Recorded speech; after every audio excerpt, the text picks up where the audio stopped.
شاید بشه گفت ارمغان این گونه اقتصاد طبقه بندی کردن آدم هست. دقیقاً ذیل همون تفکر ارسطویی و داروینی. در سال 2019 مردم شیلی برای اعتراض به خیابان‌ها آمدند. قانون جدید افزایش قیمت بلیت مترو به میزان 30 پزو یعنی حدود 4 سنت برای ساعات اوج مسافرت شهروندان مردم شیلی رو عصبانی کرده بود.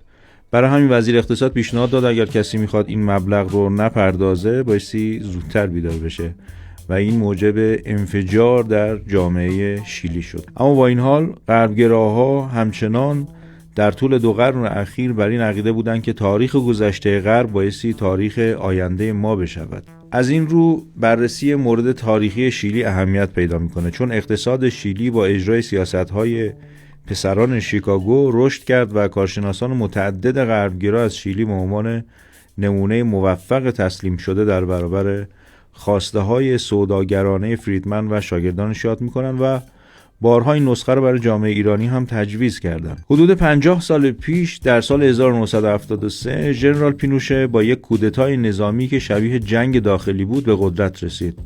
در واقع اون مثل همه دیکتاتورهای وابسته به آمریکا با حمایت سیاه تونست موفق بشه.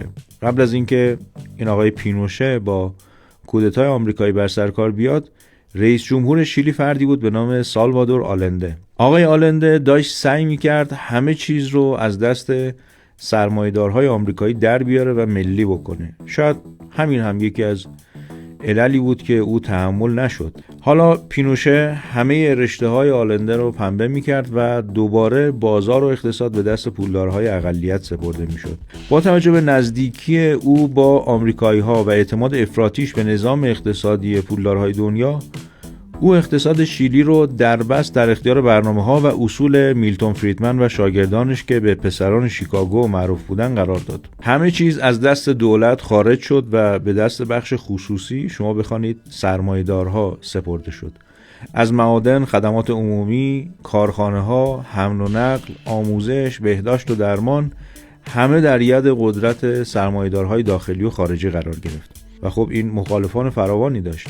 میلتون فریدمن از اصطلاح معجزه اقتصادی برای وصف وضعیت اقتصادی شیلی استفاده کرد.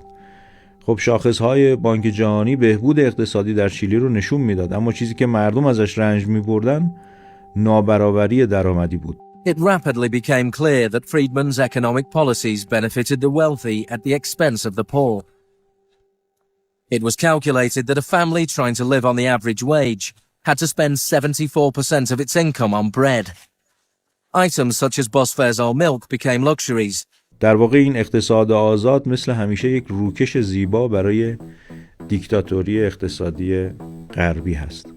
افزایش ثروت در شیلی هزینه‌های زندگی رو هم بالا برده و حالا شکاف بین گروهی که از پسش برمیان و گروهی که از پسش بر نمیان خیلی خیلی عمیق شده بود. در واقع ارمغان اقتصاد شیکاگویی شاید تولید ثروت و رشد در آمارهای بانک جهانی باشه، اما به نفع ثروتمندان، اقلیت سرمایه‌دار.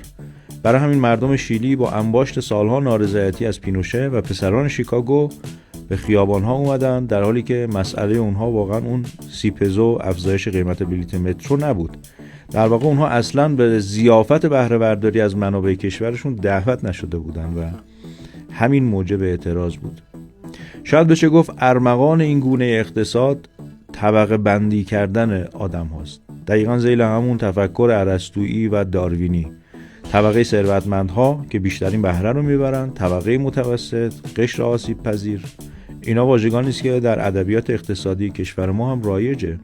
چند دهه است که طبقه متوسط به وجود آمده و قشر آسیب پذیر هم همینطور، که در واقع در ادبیات انقلاب اسلامی مستضعفین نام دارن، یعنی کسانی که به عمد یا با زور ضعیف نگه داشته میشن. اما غربگراها و طرفداران اقتصاد فریدمن و پسران شیکاگو برای اینکه بار معنایی واژگان رو کم بکنن اونها رو تغییر دادن. ما باید برای این طبقه کارگر و کارمند که طبقه ضعیف هستند، طبقه هستند که شماها اینها را پایین می‌دانید، اینها از همه شما بالاتر و بلند مقام‌تر هستند، باید دولت‌ها برای اینها کار بکنند. فرنگی ها به اون طبقه متوسط میگن بورژوا غربگراها هم میگن البته. طبقه‌ای که تمام لذت‌هاش در کسب و کار سوداگرانه و مصرف کردن افراطی و مدیرایی خلاصه میشه. غیرت ملیش دچار خدشه میشه و منافع شخصیش بر منافع جمعی غلبه پیدا میکنه. خواسته او از دولت‌ها فقط میشه رفاه و رفته رفته فرهنگ کار جهادی براش معنایی نداره، ایثار جایی نداره و حتی ممکنه اهل جهاد و فداکاری رو به تمسخر بگیره. این طبقه متوسط یا بورژوا همون جامعه‌ای است که پولدارهای دنیا میخوان، مصرف کننده، اهل سرگرمی نتفلیکسی و بی‌حس نسبت به منافع ملی، برنامه‌های پولدارها و در نهایت تسلیم خواست پسران شیکاگو. هر چقدر هم جمعیت بیشتری در این طبقه قرار بگیرن بهتر، چون در این طبقه کسی از غارت غیرت و منابع و درد مستضعفین دردش نمیگیره.